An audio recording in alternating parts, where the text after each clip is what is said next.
Hi guys. So, kasalukuyan ako naglalakad dito sa Great Wall of Ongasan. Ayan, dito sa Luwakan.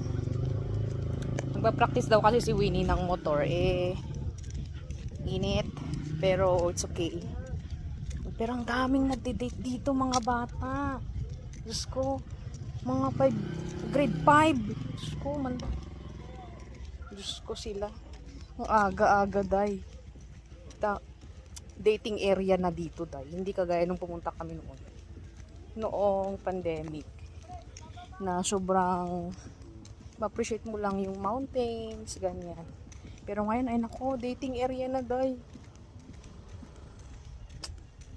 Wale. But anyways, magpa-practice daw si Winnie ng motor. So, let's go guys.